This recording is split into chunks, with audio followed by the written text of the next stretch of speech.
Happy Monday, folks. What's up, folks? Start to another week. Danny boy, Bill Corpus Crispy Murphy here. always with you here. May the 4th be with you, Billy boy. And with you, and also with you. That's the Catholic in me right there. uh, No, yeah, it's May the 4th. Happy Star Wars Day. yeah, always good to be on a Star Wars day. By the way, I want to apologize real quick. This looks yummy here. Um, so I'm a lazy guy. Bill knows this. I'm a pretty lazy guy. I was supposed to meal prep all weekend. Turns out I waited till the very last minute on Monday to do it before my week started. So this chicken here is not for now, it's for later for me and my dinner. And I was supposed to start earlier this morning, but I couldn't. We'll tell you why in a second. But I will be cutting up my chicken for the week as we are recording this podcast. So please forgive me.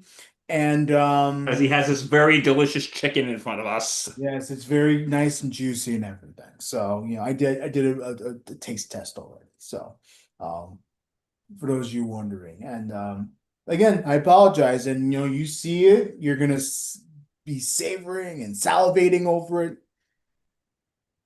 Um, Yes, as no, we get hungry just looking at it.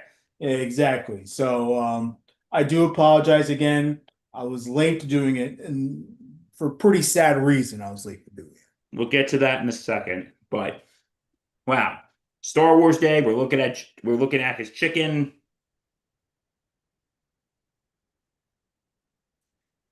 It's a But good we'll day. get Well, except for the part we're about to talk about. But all right. You know what? We can't beat around the bush anymore. We might as well yeah, get to it. me and Bill, we've been it's a hard day for us. So you bear with us, please bear. Yeah, so for those of you who do not know, legendary Yankee broadcaster John Sterling passed away this morning at the age of 87 after over 35 years in the booth. Yeah. 36 if you count the 24 season, obviously. Which he did probably about a weekend and then called it quits and then came back to the playoffs. So, um, Bill, you have to understand something about John Sterling. For someone like me who grew up poor in New York City and could barely find ways to get a Yankee ticket. Always had cable get shut off because my parents couldn't afford the bill 1 month or two or three. You always say, if you're a sports fan, thank God radio exists. Because if it wasn't for radio, I don't know, I would have missed so many Yankee games in my life. Like, it's not even funny. Like, you need to understand that. And obviously, for my entire childhood into my early adulthood, John Sterling was that voice whenever I didn't have the TV to watch the Yankees. Of course, the Yankees would be on Channel 9 and Channel 11 and all that stuff. And that was great. But whenever I didn't have cable, it was John Sterling. That was my broadcaster. And it's so hard to do broadcast baseball on Oh, it radio. is. It's incredibly difficult. I've tried it before. It's an art that is hard to master. And John Sterling, with his artsy background mixed in with his sports talk experience and his knowledge of everything sports. This guy did basketball, he did baseball, obviously, he did hockey. Like, he was so versatile. He knew his knowledge and he combined everything that he loved, the music, the theater, baseball, broadcasting, sports talk, all into one. And it ended up being this amazing, beautiful type of experience for the radio listener. It's a hard day for me to think that John Sterling's no longer with us. And yeah, for me, growing up a Yankee fan, like what you said, John Sterling was our broadcaster. Yeah. That man was our broadcaster. And when we when we were when you heard that voice, you knew you were home, if that makes sense. It's true.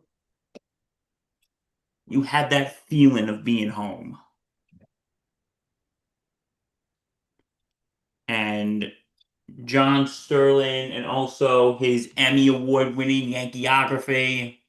Who didn't love the Yankeeography series? Oh, I Like, love Yankeeography. oh my God, I had it on repeat every day of my life when I was a kid. And also it was that, but we all know what he is famous for. Those famous calls. Those famous calls. El Capitan! An A-bomb! Ferrerod! Burn, baby, burn. Burn, baby, burn! Let the party begin! Georgie juiced one. Georgie juiced one! It's a thriller for Godzilla! The Bam Tino. The Bam Tino. The Giambino. And the famous one, Reggie, may I? Go for it. Game over! Yankees win! Yankees win! The Yankees win every night, and he would shake his body, and you can feel his excitement when he said that. And of course, ball game over! World Series over! Yankees win! Ah, Yankees win! Oh, we forgot one. All rise. All Here rise. comes the judge. This guy was so smart at attracting the listener to him. And it's mostly because of, like I said, how artsy he is, how knowledgeable he is. And those calls, they were a massive gimmick, Bill. They were. Like, every time, it's amazing how every single time, and of course, my favorite of all time is Burn Baby Burn. There's nothing. First one. There's nothing better. No more call gets better than Burn Baby Burn for Bernie Williams, obviously. It got to a point where it's like every single time there's a new player that comes in, it became one must see TV because they're going to play on TV anyway. But you had to tune into the radio to hear what he's going to say. Because if you were a Yankees fan, if you're a Yankees player, having John Sterling give you a nickname is an honor. It was a must listen, Bill. Like, it's just unreal. Again, as I'm cutting up the chicken, I apologize. This might come off as rude, but I don't care. I'm still talking about John Sterling. I'm celebrating John Sterling. Yeah, you know what? It is he just gave so much to the Yankees and to people like in me and Reggie's generation. Yeah. That was our guy.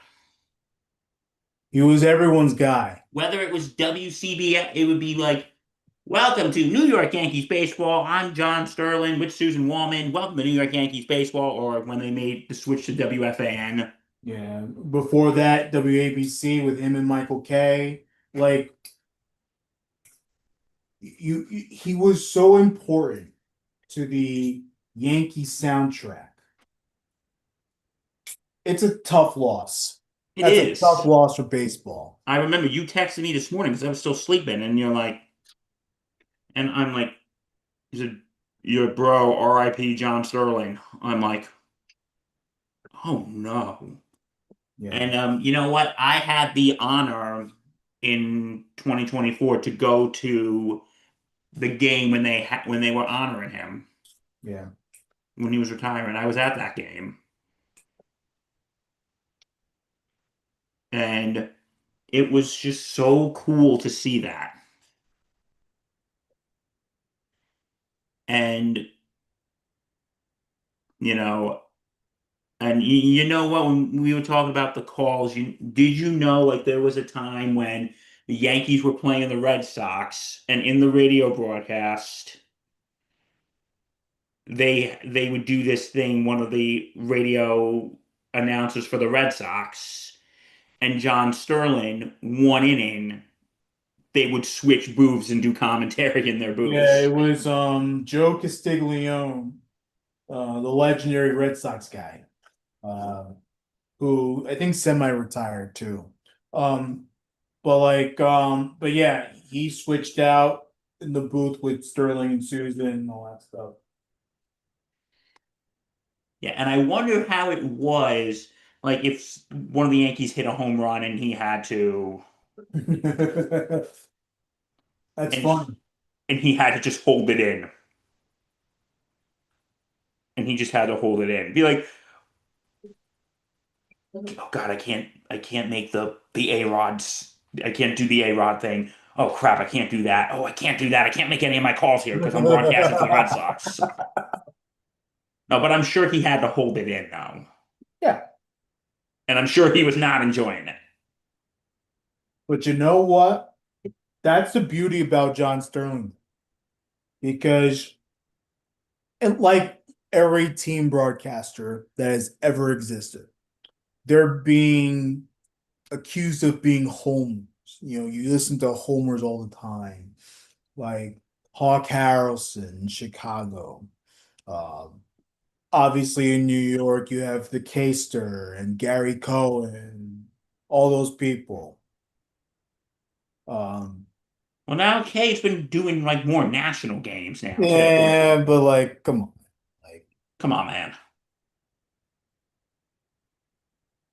like, look, are we seriously gonna, um, yeah, look, he's a home. Let's be honest about Mike. But you Okay? know what? He's a home. That them doing the flip between him and Joe Castiglione for Boston, that really shows you You know, he was willing to do that. but you have to understand, in every single call he made, whether the Yankees lost or whether they won, he called it as if you couldn't tell he was rooting for the Yankees. I think like the most famous one to me, in my honest opinion, or for better wording, a better example. The Diamondbacks win the World Series. The Luis Gonzalez, we all know the blooper in center field, horrible for us, Yeah. great for Arizona. You hear John Sterling's call, you wouldn't think that it was a Yankee broadcast. You would think it would be a national broadcast. Now, of course, we knew it was a Yankee broadcast, but Yeah. you know, the way he described that hit, the way he was yelling, the way he was describing the pictures and everything, like you would think it's Joe Buck on that call. Ugh. Not the biggest fan of Joe Buck. I know. But my point is that, just adding to your point, the best part about it was that, you know, he always rooted for the Yankees, but he knew to keep it neutral when it mattered too. So that's a respect factor that I would like to, you know, also point out there. Because I knew a lot of people did find John Sterling annoying. And that's a good point too. Some found him annoying, some found him great, you know? I found him great, and you know what? Like I said, us growing, he was our broadcaster Yeah. because he was doing it the whole time we've been alive, and like the new guys who do it on the fan, I think they do a good job. But it's hard to replace. Oh, absolutely. Just like it was hard to replace Mel Allen, just like it was hard to replace Phil Rizzuto and Bobby Mercer. You know, all these people that have come and gone, these legendary Yankee broadcasters. And John Sterling's up there as one. So, John, all we can say is we will miss you. Mhm. We'll miss you, John. Yeah. Our condolences go out to his wife, his kids, The Yankee family, the obviously. Yankee family, especially all those who were very good friends with him, Michael Kay and Susan Wallman. Yeah, all those people. And I know he had a lot of health issues. Yeah, he had a Dealing heart with attack. I think it was earlier this year. He had a heart the attack. heart attack. They're saying that he died of heart failure. Of course, we can't confirm that, but like, We weren't in the room, so we can't. yeah. But but he there's word that he just didn't sound well. And you know, over 5,600 games calling the Yankees, over 5,000 consecutive games. Remember, he had like a consecutive streak from like 1989 or whatever to 2019, and he finally took a day off. I think it was for like his daughter's graduation or whatever. Wow. Um, well, like in pitch perfect health, always did a game, didn't make any excuses. Well, I remember I think it was even the beginning of the 2024 season, even before he officially announced he was retiring, he said, I gotta slow down a little bit. I think even age was catching up to him. Mhm. I mean, he did it into his late 80s Yankee games. Like, think about that. And again, never complained. When he retired, he said that the games were easy to call. The hardest part was the trips. Games were easy to call. That man, tough as nails. Yeah, so rest in peace, John Sterling. Yeah. Condolences to his family, his friends, everyone who worked with him. Yeah. It's a sad day for New York baseball. And condolences, New York community, just the New York Yankee community, the fans. You know, like we embraced him as if he was like our grandfather. He You was. know? Like, you know, Because you know what it is with baseball broadcasters, and this may sound corny, they, in a way, become our family. yeah, it's true. And, because I think about the late Vin Scully, Mhm. when he signed off for the last time, I remember he said, you and I have been friends for a very long time, and I will miss our time together. Or was it, you and I have been friends for many, many years, and I'll miss our time together. Because you know what? In a way, they become our friends. They become our family. And I know that sounds weird, but it's true. Am I right, Reg? The reality is, Bill, they are our best friends. And it's especially with me knowing that the hardships I had to endure as a kid, having John Sterling in my life, it allowed me to love the game even more than I ever would have imagined. So it hurts. Today hurts, but It hurts.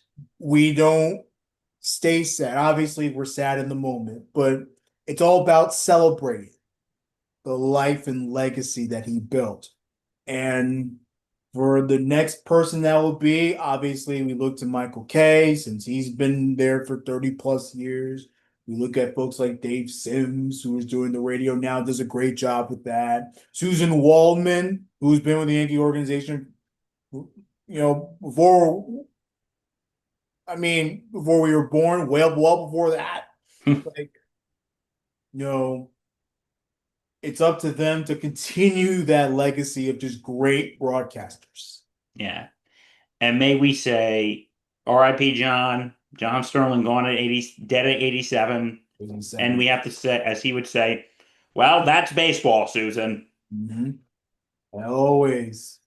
That's baseball. One of the best one-liners I've ever put in my life. Like, just tremendous. Tough day. Tough day. But we move forward and we honor his legacy. And Absolutely. well, the boys are having a good season so far. Yeah, so let's win it for John this year, boys. Let's win it for John. Let's make it a point to win one for Sterling. Because he would want you to do that. Oh, absolutely. And now moving on to a lighter topic. Much lighter topic. As Reggie sits there and keeps cutting that chicken of his. Still doing taste tests. It tastes good. Is it nice and moist? I don't know if moist is the right word, but it's juicy. Yeah, you know what? Can I be honest? I hate that word, moist. I don't hate it. It's just overused. God, we sound like a bunch of curmudgeon 30-something-year-olds. But we're getting to that point in life. And trust me, later on in the show, once you hear our top 5, you're really gonna think we're a bunch of curmudgeon 30-something-year-olds. This is such a old person's top 5 that we're gonna get, right? Yeah. Yeah, but we'll get to that a little later. All right. So anyway, Game 7 of the Eastern Conference Finals, the Sixers beat the Celtics. And Game 1 will be at the Garden tonight. It's going to be lit. Sixers, Knicks. The real Garden, by the way, not that fake ass Garden up in Boston. The real Garden. Yeah. Truthfully, Bill, I wanted Boston. I did. Matchup wise, it's better for the Knicks. But it is so good to see Boston lose in the first round. You have no idea how much it feels. Oh, did you see the what is it? The Gone Fishing meet? Oh, I gotta show it to you. You know what I'm talking about. Oh my God. No, dude, like as much as I wanted to face Boston again just to stick it up their asses, just watching them die and watching a horrible, horrible 2 weeks in the New England region. It's glorious. So yeah, like, you know what? Thank you, Philly, for just adding to the misery of all the Boston fans, because I love nothing more than to see those crybabies cry even worse. Like, let's go. Let them be even more sad. Mike Vrabel is a terrible human being. You learned about that. Alex Cora gets fired, even though it was unjust. He got fired. That's great. Bruins lose to the Sabres, and now the Celtics, baby. Out. So Boston is just a Boston sports is just a disaster right now. Yeah. An absolute disaster. Love every moment. And not just because we're New Yorkers and enjoying this. I mean, that's a part of it, I guess. No, come on, we can enjoy this. We can freaking enjoy this. I'm having fun with this right now. So shipping up to Boston to lose. Yeah. Kudos to Philly. They're down 3-1 in the series. Didn't give up. You win game 5, game 6, you forced the game 7. And valiant effort by Boston to come back, but ultimately Tyrese Maxey took over in that late fourth quarter. It was beautiful to watch. But now we have to face them. And like I said, I'm not in love with the matchup here. Not saying that Philly's better than the Knicks. I think the Knicks on paper are better. However, like I said, Tyrese Maxey, throwing up the ass. Joel Embiid, throwing up the ass.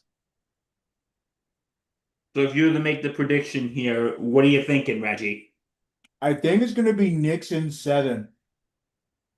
I'm going to agree with you on that one. Whoever wins the series, it's going to be in 7. I'll be pretty shocked if it ends before 7 games. This is going to be a hard-fought matchup. And don't sleep on this storyline. Quentin Grimes, who was traded away by the Knicks. He had a stint in Detroit, he had a stint in Dallas. He found his way to Philly, has made a nice career. Quentin Grimes, not drafted by the Knicks. I think the Clippers drafted him or whatever. The Knicks got him in a trade. And of course, there's no room for him. I'm not saying that what the Knicks did by trading him was a bad thing. No, it was the right move. But don't sleep on that storyline. He's probably pissed that the Knicks got rid of him. And he's been doing a pretty nice job in Philly. So be on the lookout for that too. Whoever wins the bill, it's going to be in 7. You think it's going to be in 7? Yeah. I think so too. It's going to be a really tough series. So, yeah, Knicks and Sixers. Game 1 is tonight at the Garden. And baby. It's going to be loud. It's going to be a loud. Oh, that place is going to be rocking. 7th Avenue, man. Have you ever been to 7th Avenue during playoffs? I have not during playoffs. Bro, I'm telling you. And look, this is back when the Rangers were doing their Stanley Cup runs. Obviously not as crazy as what the Knicks have gone through over the last few years. It's rocking. It's rocking on 7th Avenue when our teams win. So let's go. Let's get it. Let's go Knicks. Let's go Knicks. Yeah. And also we got the Western semifinals start tonight with Minnesota and San Antonio. Yeah. And we also got tomorrow the other Eastern semifinals, Cleveland against Detroit, and Los Angeles and Oklahoma City. Yeah. What kind of nonsense is this?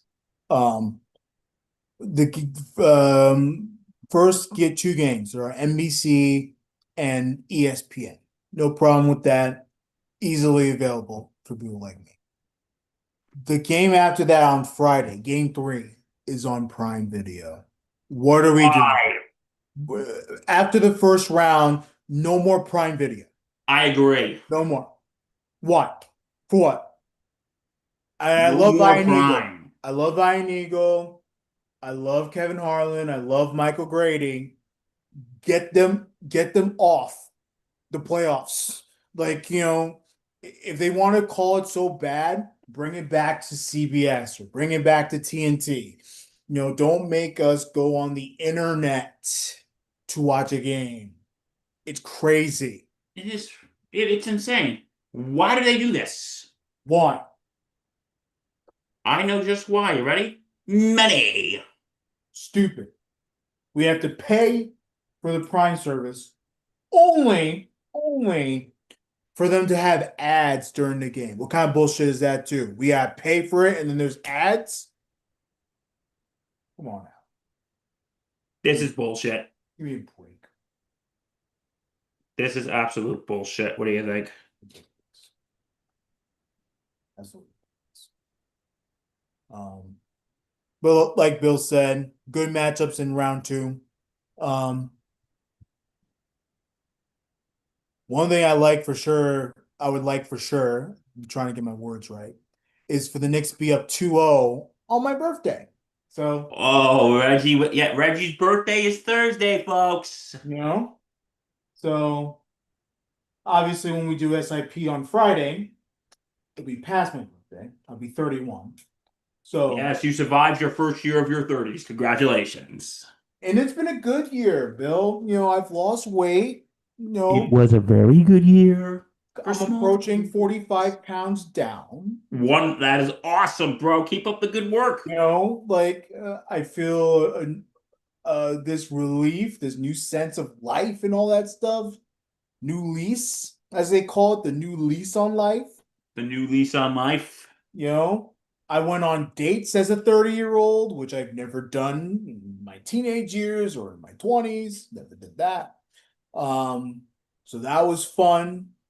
The Knicks went to the Eastern Conference Finals. That was great. You know what? It's kind of like me. It's like, wow, we're exchanging views on life right now. But no, it's like people have this mindset that your life ends at 30. I'm only getting started, Bill. No, me too. We're getting started. We're getting started. Like when I was 30, when I started, because I remember when I turned 30, I was like, oh my God, I can't believe I'm going to be 30. I can't believe it. I'm going to be 30. And then when I finally became 30, I'm like, okay, I'm 30. Big whoop. But no, like, Reg, kind of, we've had similar experiences like here. It's like,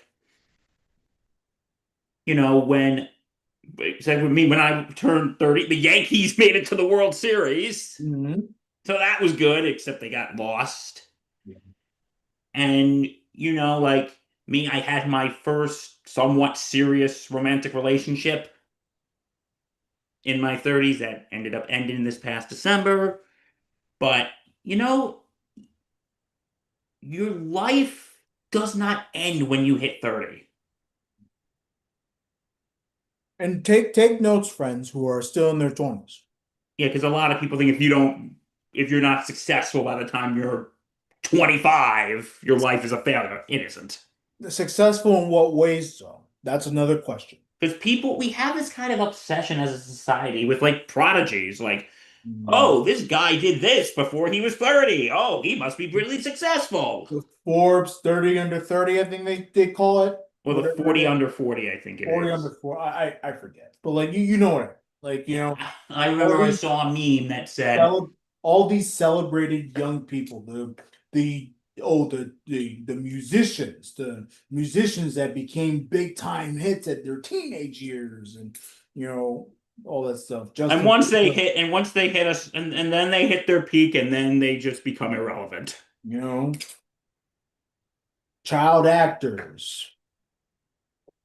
And we all know what happens to child actors. Mm-hmm. They get involved in shit, and then they go on a bender. Have you ever seen that Family Guy episode? It's like they either die or they get involved in porn. Have you ever seen that joke? That's hilarious. That's actually pretty funny. And we're not hoping anyone dies, by the way. Yeah, of course. But yeah, it's fine. But no, what we're trying to say is life does not end at 30. It doesn't. Life's just starting. It's beginning. And I can't wait to be 31. I'll be with the family, this weekend. You coming back up to New York? Actually, well, the plan is to go to Pennsylvania because I think my mom's gonna go there. So I'm gonna drive up during the weekend. Okay. Do all that stuff. So when are you coming up? Saturday, I have a softball. Okay. That's at 9:30. It's a double header, but I'm thinking only at 10 and 1. And then just go from there. Get there by afternoon and chill out with my family the rest of the time. Awesome. I can't ask for a better Saturday than that. That sounds like a perfect one. Mm-hmm. All right, so we moving right along. Kentucky Derby was this weekend. Kentucky Derby was. And Golden a big tempo, Bill. With a female trainer. Mm-hmm. Yeah, how do you pronounce it? Sherry DeVoe? I think so. Sherry DeVoe. Sherry DeVoe, I think. History. Mm-hmm. Yeah, totally. First ever women trainer to win the Kentucky Derby. And you have to understand, the horse was like dead last. Yes. I saw the highlights. The horse was dead last. It was like, oh, look at all these, all these horses that are out there. And of course, I know nothing about horse racing and stuff, but like, when you come from dead last and win the whole thing, shows how strong your horse is. Yes, it really does. Yeah, so congrats to Golden Tempo, Sherry DeVoe. Again, if I'm butchering your name, I do apologize. And of course the team around Golden Tempo, and we don't know if they're gonna run the Preakness. That horse is gonna run the Preakness. I think they're gonna evaluate, and see. You know what? I don't understand these horses once they win the Kentucky Derby. It's like, okay, we're not going to run the Preakness. What was the point of that? What was the point of that? Well, you know us, we're sports fans, right? So it's like, when growing up, we were taught to believe, okay, look, a horse wins the Kentucky Derby. Okay, well, they have to run the Preakness to see if they can, get that illustrious the Triple Crown. Yes. And stuff. So that's what we were taught. But reality sets in. We're in a different world now where, a lot of these horses, a lot of these trainers, they're really trying to care for these animals. They wanted like the safety and all that stuff. We've heard like the allegations of all these racetracks being harmful for the horse's health and all that stuff. So you gotta be mindful of that too when you're training and all Oh, absolutely.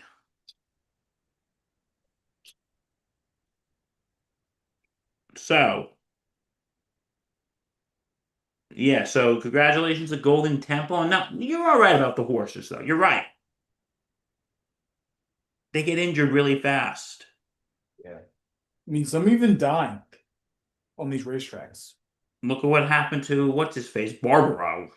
Yes, the injury they had to put him down. That was rough. It was rough to watch. I remember that. That was insane. Yeah. We hope that the horse runs in the Preakness. We hope so. We hope that. We hope. But yeah, congratulations to Golden Tempo. Mm-hmm. Okay, dude. Is it now time for our old man top 5? It's time for the old man top 5. Top 5. Top 5! Now I know what you're thinking. Wait a minute. It's Monday. Don't you do this on Fridays? Well, we've been slacking on Fridays lately. NFL draft. Last week I'll tell you what I was thinking of. The Knicks kicking the Hawks' ass. That's what I was thinking of. Yeah, we had a big, who knows? We might give you 2 top 5s this week. Yeah. So yes, we usually do it on Friday, but today we're doing it on Monday. Because we can. Yeah, why not? Okay, and this one we're going off the cuff. Reggie, what is our top 5 today? Our top 5 is the top 5 sports pet peeves, Billy Boy. Oh. And this could be anything from what you see in the arena or the stadium to how you view sports on whatever device you use now. Or certain people just okay. So our top 5 pet peeves. Now this is where we sound like curmudgeonly old men. Exactly. Who just hate everyone. Nah, we don't hate everyone. We hate some people, but we don't hate everyone. Nah, hate's too strong. All right, Reggie, my boy, my man. What do you got as number 5? Number 5 is the wave. Can we please take the wave to Shea? Like, keep it out of Yankee Stadium or any other stadium. Guess what? That's my number 5 too, because that's just yeah. By the way, take the wave to Shea. Yankee fans know that one very well. Yeah, no, who? Yeah, that's my number 5 too. It's just like who really hates the wave? My father. Yeah. Well, it's so stupid. When I was a kid, it's fun when you're a kid. It's one thing, but then the more I realize, doing it and stuff, it's just dumb. It's like for what? What are we It's like doing a this? college kid thing. Yeah, I mean, I don't mind it if you're at like a minor league stadium, or if you're like, or like Bill said, if you're like high school and you want to have fun. Once you hit the professionals, the major leagues, I mean, get out. I need to focus on the game here. My team needs to win. That's what I care about. Um, I don't like when they do the waves when the team is winning.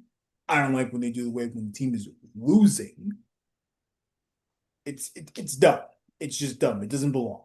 Anyway, 1, 2, 3. It's like woo. It's like woo.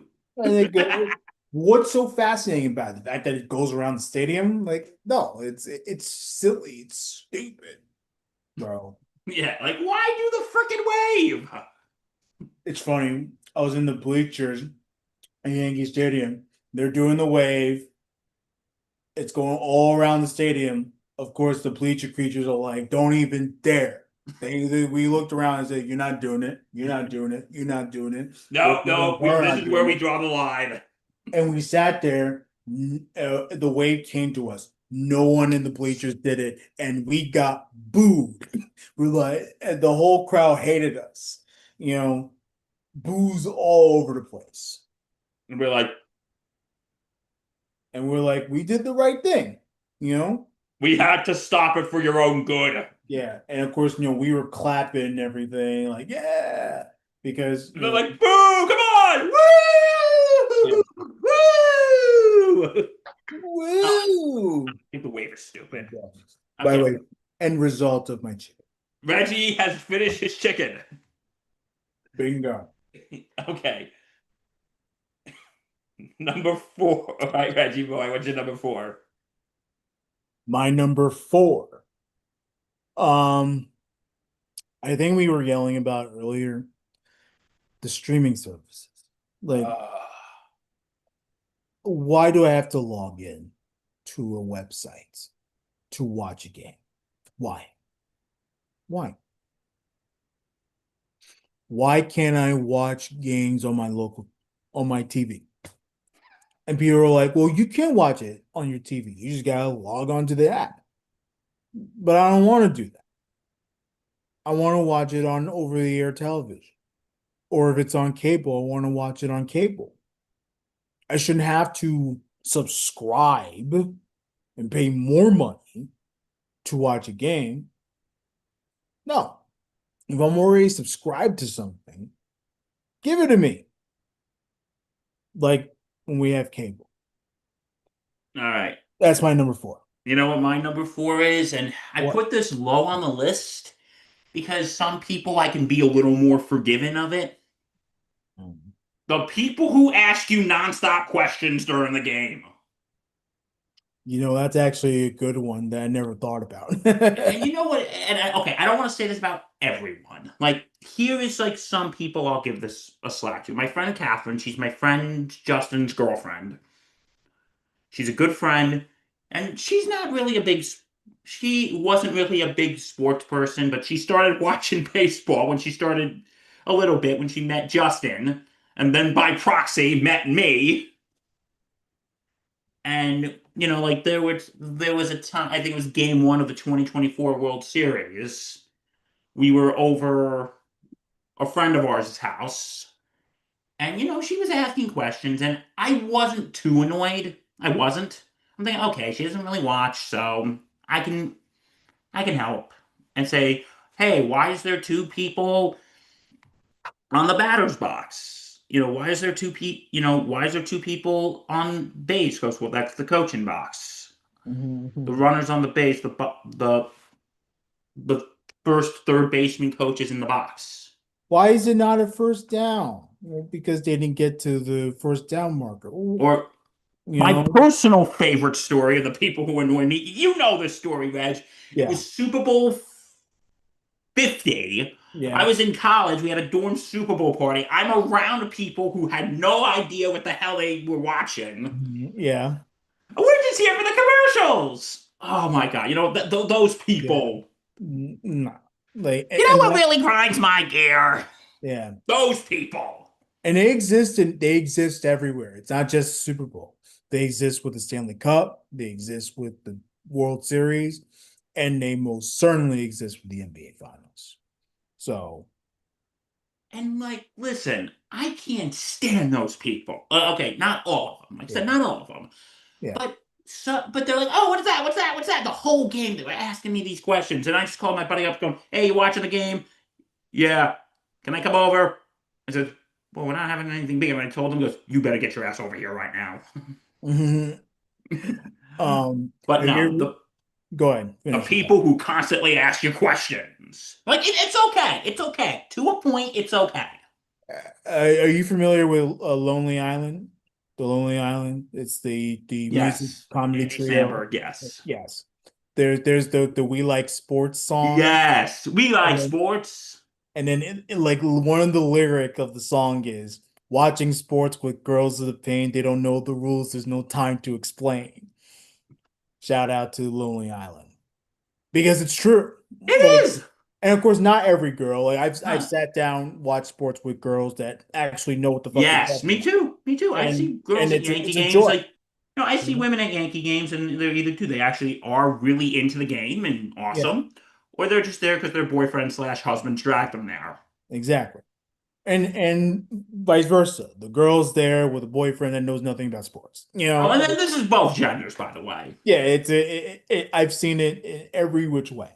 You know? Yes. So yeah, the people who ask the constant questions. Yes. That's my number four. What's your number three? My number three, Bill, those that leave the games early. Oh God, I hate those people. One. No. No, no, no, no, no, no, no. I don't look, even when I was tuned into that Hawks Knicks absolute massacre on Thursday, like I was peaking. I was like, can the Hawks come back? Can the Hawks come back? Can the Hawks come back? Like, you know, I was always trained to never, ever, ever leave the venue early. And look, sometimes you're just wasting your time. Sometimes you get an incredible comeback. I've been on both ends of the spectrum where it's like, oh, well, my team is losing, but I'm going to stay anyway. I paid a boatload of money to be here, you know, and I've either see the team continue to lose or I've seen comebacks. You don't leave early. You spend too much money on the ticket. And also, you just never know what could come out of it, Bill. Exactly. You know what? There have been times I go with my dad when, not all the time, but there are times when we do leave early. Because last year when we went to a game, Yankees ended up losing 7-0 to the A's. Because I remember my dad said, if it comes 7-0, we're out of here. Yeah. And yeah, no, I don't like the people who leave early during games or during concerts. Yeah. You paid this money, you're seeing it. Yeah. Like it's the truth. I mean, I remember literally about this pet peeve. I think about the time where it was the Miami Heat and the San Antonio Spurs. This was back in 2013, the NBA Finals. The Spurs were about to win the NBA Finals. It was over. And of course, the Heat, they do this dramatic comeback where Ray Allen hits the three to tie the game. Um, and of course, at that point, like half the Miami fans left. They're not in the building anymore. And there's this scene um outside of the arena where fans are like getting word that Ray Allen tied the game, and they're all trying to rush back into the venue because they're like, oh crap, oh my God. Now, of course, if you're fans in Buffalo and that dramatic comeback in the 90s, that's one thing. Buffalo fans are more friendlier. They could be, they're more understanding that a comeback is happening. It's like, oh crap.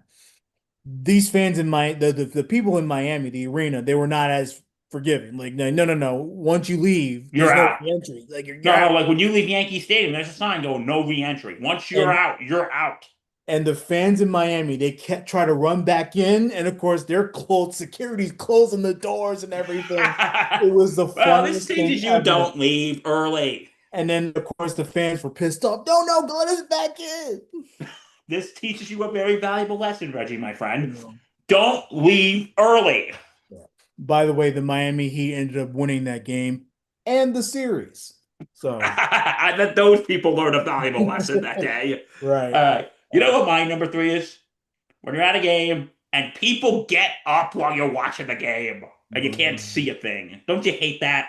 Yeah, I mean, it's annoying at first, but people gotta go to the bathroom too. No. You wait until in between innings. That is baseball etiquette. You wait between innings. Yeah. You wait between innings, dumbasses. Like, Can you imagine if some fat ass gets up and you're trying to watch the game and you see Aaron Judge hit a home run, but of course you couldn't see the swing because the fat ass is blocking you. like the game I went to last month when I went to in May. Let me tell you something. I went to in April. It's May. Damn it. I don't even know what month it is anymore. May the 4th. Be with you. Anyway, yes, when I went in April, when I went last month, I remember there was a guy standing up at the game because somebody like he got hit with like a chicken finger box, and him and his girlfriend, wife, whatever she is, they're like, "Who threw that? Who threw that?" And he's standing up. I'm like thinking, and I'm like right in the middle of the game. I'm like, "Bro, sit down, sit down. You got hit with a freaking chicken tender box. Do we really need to make a freaking federal case out of this?" Right. Do we really need to make a federal case out of this, Reg? Yep. It's true. Like, and also, you know what? I'll tie into this. People who throw beer at games. Like, come on. That beer is expensive. Yeah. Yeah. Congratulations. You just lost 15 bucks. Good job. That's a tough one. It's a tough one. And Reggie doesn't even drink. But no, the people who stand up, like, no, wait, no, what I do is, and I don't mean standing up to cheer, the guys who got to get up out of their sections, I wait until, okay, I got to use the bathroom. Okay, I want to go get a snack. I want to go get a snack. I got to use the bathroom. I wait to in between innings to do that. Yeah. But yeah, the people who get up in the middle of the innings, that bothers me. Mm-hmm. And I understand, and I totally understand that, but all right, what's your number two? All right, my number two, flopping, bro. Flopping bothers the fuck out of me. Even when my teams do it. What are you flopping for? You're not fooling anybody. Now, of course, they fool the refs all the time in basketball and football and all that stuff. You ain't fooling me. Why do you have to fake your foul or fake a penalty to get a call? To me, it is literally the dumbest thing I've ever seen in my life. If you got to go the extra mile to fake a foul on you, bro, are you really that serious about playing the damn game? I agree. Like I give LeBron, I give Joel Embiid all this crap about how they would flop, like it's just the dumbest thing I've ever seen in my life watching a sport. It's just like, do you really have to go that to that extent to try to get a call go in your favor? It's dumb. It's really dumb. I don't know how you feel about flopping. I think it's stupid. I don't think they should do it. Yeah. But they're going to continue doing it because it's not an illegal play. It's not an illegal move. It's dumb. For what? For what? No, I totally agree. No. It is an illegal move. Okay, my number two is Reggie's number four. and that is streaming. Okay. Like, why do we have to have so many damn games on so many damn streaming services? Yeah. I and it's just, do people really think that others are going to shell out all this money to watch a game? Yeah. Mhm. And thankfully, like some have gotten through more creative methods, like Twitch, when they show the Thursday night football game for free. Yeah. So they get, but no, it's just like, why shell out all this money? And plus, sometimes on streaming, the broadcast isn't that good. No. You know how many times I've been kicked out of streaming platforms because of the traffic, that comes That's what out? happened when I was watching the opening day with the Yankees, and I was FaceTiming my good friend John, our good friend John Haraska, and Yeah. I'm watching with John, and I'm like, thinking, are we in the sixth or the seventh? Like, I keep getting kicked out. It starts over. He goes, dude, we're in the ninth. I'm like, seriously? We're in the ninth? Yeah, Yankees already have a big lead, you know? You know what? I'm done. Fuck this. It's true though. It's true. No, why do we have to have all these streaming services? It's too much, bro. There's Peacock, there's Prime, ESPN Plus. Like, no, man, like, oh, we don't want that. We But it's don't want it. it's the new way of viewing sports. People claim that it's rising in viewership.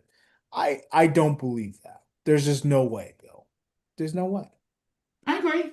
You know, like first things first, a bunch of us share. Anyone that doesn't share passwords on about their streaming, you're lying. Like if you say that, you're lying. Like Don't let the sometimes it's, streaming platforms hear you. They'll shut you oh, down. they already know. That's why they're trying to crack down on it. Yeah, I hate when they do that. Yeah, it sucks. And of course, when you have bad Wi-Fi, that's even worse. No, it's worse when you have bad Wi-Fi. God, and of course, not everybody um has good Wi-Fi. Um, in any case, before I get to number one, Bill, honorable mentions. A home run ball, a fan catches the ball, and then another fan swipes it out of the glove. Oh, you know what? I've seen that done Hate before. that. When I went to a Yankees game, I saw that done to a guy, to a child, a Yeah. kid. And the whole thing was just asshole, asshole. I'm like, buddy, you deserve that. Yeah. Well, what Bro, happened bro, you deserve that. You're an was that asshole. was it last year with the Phillies where you had that Phillies Karen? It was Oh, it was in yes. Miami, and I think the lady claimed that she had the ball right near her, and then some kid picked it up, and of course the lady's yelling, "No, that's my ball! That's my ball! Give me my ball!" And then the dad's like, "Okay, fine, have the ball, whatever. Like, enough of you." I know, I Um, would have said, no, it's our ball. Shut up. Yeah. Luckily, the Marlins were nice enough to watch the broadcast and they gave the kid a bunch of it was a Philly fan. They're both Philly fans. So they gave the Phillies guy, the fan, a whole plethora of just gear and everything. And I believe it was a Harrison Bader home run ball, if I'm not mistaken. I think it was. Yeah, and Harrison Bader also gave the kid something. So that was pretty nice. So but Okay. that's an honorable mention for me. Nothing is worse, especially if you're grown up to a child, where the fan just takes the ball away that you caught or you grabbed somewhere. It's dumb. Unless it's a important home run ball and if there's a kid sitting next to me, I will give it to the kid. Unless it's like an important home run ball that can give me a lot of money. That's between if it's a milestone ball, Okay, if Aaron Judge ever breaks Barry Bonds' record, which won't happen. But it might. I mean, he better. but I don't think I so. will take that ball. I will leave the stadium, not suspiciously. Go on the train, not suspiciously. Go back to the train station, get into a car, not suspiciously. Come home, not suspiciously, and sell the ball, not suspiciously. Exactly. And the key word in that sentence is not suspiciously. But Yeah. no, if it's another ball and a kid wants it, I'll give it to the kid. Yeah. But now here's my honorable mention: constant challenges. Do we need to challenge it? Like in the NFL, I hate the score where they have to review every score. Yeah, that's also annoying. That gets Or annoying. Like, come on, yeah, it was a clear touchdown. Can we move on? yeah, I mean sometimes you have touchdowns where you have the running back going like 73 yards to the house. Oh, we got to review it just to make sure. No, we saw it. He was not touched. No, no. Sometimes it's clear as day. The ball, you're running into the end zone with the ball in your hands. Touchdown. Yes. I saw it. Hate that. That annoys me. Hate that. Okay, my number. Ready for your number one, Reg? What is it? Yeah, my number one, Billy boy. Oh boy, you're Need a drum roll? drum roll if you can. Let's hear it. In-game coaching interviews, especially in baseball. And you want to add player interviews to that, you can add player interviews to that too. Oh, I hate when you know what I hate when they do? I hate when they have when they did this on ESPN Sunday Night Baseball. I don't know if they do this on NBC Sunday Night Baseball now. When they have, oh, and I actually have one of these to show an example to our dear friends. Mm-hmm. When they have the players mic'd up during the game. Yeah. Sorry, I'm having a hard time getting this on. Yeah. Okay, but you know what? You all get the point. Yeah, the mic them up. Yeah, whatever. When they mic them up during the game. Yeah. And they're like, so what do you think about the hold on, fly ball? It's not good for TV, bro. It's not. Yeah, no, that guy got knocked out because he had to answer your stupid ass question. Yeah. Or like, if you gotta make a managerial change or whatever, like you have the manager, you're watching the game, and it's just like you should be focused on the game if you're the manager. Like I get the whole idea. Like you want to have these in-game interviews and all that stuff. You want to get the perspective of the people who are playing, Which I who are understand. coaching. It's a cool idea. The worst broadcast that has this is the Fox broadcast. They are horrible with these in-game interviews. And no disrespect to Ken Rosenthal, he's a great reporter, legendary guy. We appreciate everything he's done. But like it's horrific with some of these questions that they ask too. Some that have nothing to do with the game. It's quite embarrassing. So I don't know. I just hate when you get these in-game interviews that takes the manager or the players away, and it's just like no, like they just need to be focused on the game. Stop make these broadcasters gotta stop making it about them. No, they really do. You All right. You ready for my number one? What's your number one? Fair weather fans. Okay. Why? It annoys me because they're like, oh, I only really root for them when I'm doing good, when they're doing good. Yeah. And then like, oh, they suck. I'm gonna change teams. Yeah. No. You stay with your team, good, bad, whatever. You stay with them. Yeah. And like, and here's something I'll even admit that I'm a fair weather fan. In one way is when it comes to like the Knicks, because I was never really a big basketball guy, but I watched during the playoffs. Yeah. I watched during the playoffs. But no, I don't like those people who are like, I like these teams today. I like this team tomorrow. I like this team on Thursday. Like that just annoys me. Yeah.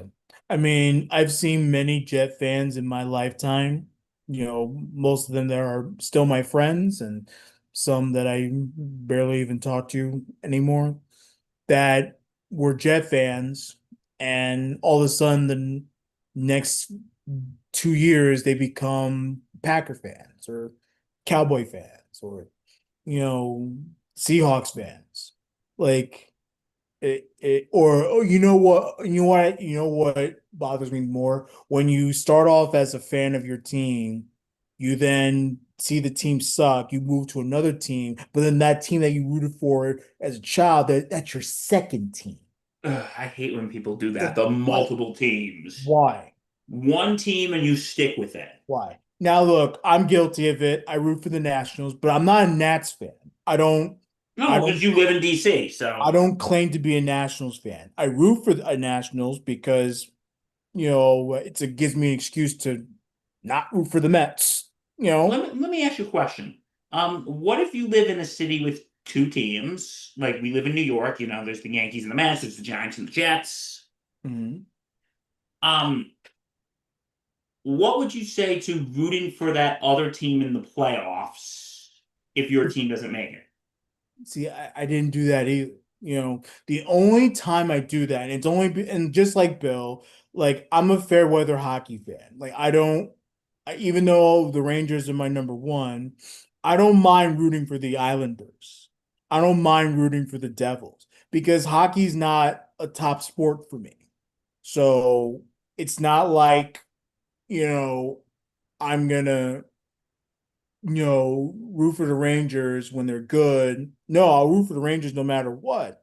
But I'm one of those fans that's like, you know what? Like, hockey's just not my real thing.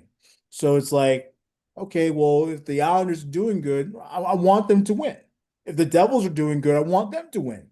I think most recently I was rooting for the Seattle Kraken, um, and all that stuff. So but again, hockey is not a top sport for me. So, it's not like football where I'm invested. It's not like baseball where I'm invested, basketball where I'm invested. And like, here's the thing, I'm a Yankee fan, but I've gone to Met games. Yeah. And because you think about it this way, sometimes like think of it this the 2009 World Series, if you're a Met fan, it's the Yankees and the Phillies. Like you don't want to see the Yankees win a World Series, but do you really want to see the Phillies go back to back? No. I mean, that'd be kind of annoying. But Or the 1986 World Series, if you're a Yankee fan, you don't want to see the Mets win, but do you really want to see the Red Sox win? So I think in those cases we can be a little flexible. but even then, the Giants and the Patriots, you know, I rooted for the Patriots. I felt horrible after that. I was like, why root for the Patriots? Then the next time they did, I rooted for the Giants. I was like, that felt horrible. Why root for the Giants? So it's like, Like if the Jets made to the Super Bowl, Reggie, and I know you're fantasizing about that. If the one, Jets make it to the Super Bowl and they're playing Dallas or Philly, then I would root for the Jets. you know, Because I don't want to see Dallas win. Sorry, not sorry, Mark. yeah. And I don't know. Like, it's hard. Those are hard. yeah, but fair weather fans, I think there's a line. Mhm. I think there's some exceptions. Yeah, but I do respect those that change allegiances and be like, hey, I'm not a fair weather fan. So whatever team I'm gonna root for, I'm gonna root for that team, Like the beauty of sports is that there's obviously no rule. These are all unwritten rules in terms of fandom and stuff. Um, We make the rules. mhm. We make the It's rules. all based on personal preference. No,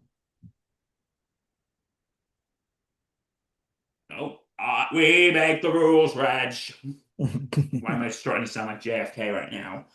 Yeah. Um, yeah, but no, my number one is the fair weather fans. They kind of annoy me because, come on, be faithful to your team. Mm. All right, so those are our top five. And Reggie, I think that's our show for today. Yeah, man. Good show. And of course, we'll talk more about Sterling. I won't be on Batter Up, but Rifkin will be. He'll obviously give his thoughts on John Sterling and his passing throughout the week. The Yankees play tonight, right? Yeah, so I'm sure they'll have a moment of So silence. they'll have a tribute for Sterling. Um, if not tonight, certainly sometime this week. Um, Yeah, because they do have a homestand. yeah, celebrating the life, the legacy of him, and um, he's a good dude based on what a lot of people say, and I believe it because there was no one happier to do his job than John Sterling. So Yes. God bless him, God bless his family, and God rest his soul. Thanks for being the soundtrack to my baseball life, Mine and too. you know we we really appreciate it. And we appreciate you for Yes, joining we us. do. Yes, we do. Please like, comment, subscribe to our channel, And hit bell, that bell. the notification bell. Um, this podcast, if you ever miss it, there's a podcast feed. Wherever you get your podcast, search Sports Yes. Podcast. Um, Chances are I'm going to be flying solo with 6 Man Up this week because the old ops guy is still recovering from major surgery. And he's doing okay though. Yeah, We wish him a speedy moving great, recovery. moving great. Like But he's already talking about coming back. Like, dude, relax. yeah, Recover. but it does seem like that he needs to take a week just to chill out, and I 100% agree with that. No, I do too. So chances are, if I do a 6 Man Up, it will be tomorrow, and it will be solo. Whether it's live or not, I don't know. Like I'm as Bill knows, I'm camera shy without anyone else being there. So Nah, I understand that. like it's nerve-wracking when you're doing a show alone and you're live on the computer. It's like it's a lot. So I don't know if I'm gonna be live on the YouTube, but I'll certainly do a record and I'll post it out there and give my thoughts and all that stuff on next game one. Yes. Okay, so from all of us here, stay safe and take care. And we'll see you on Friday. Have a good week, folks.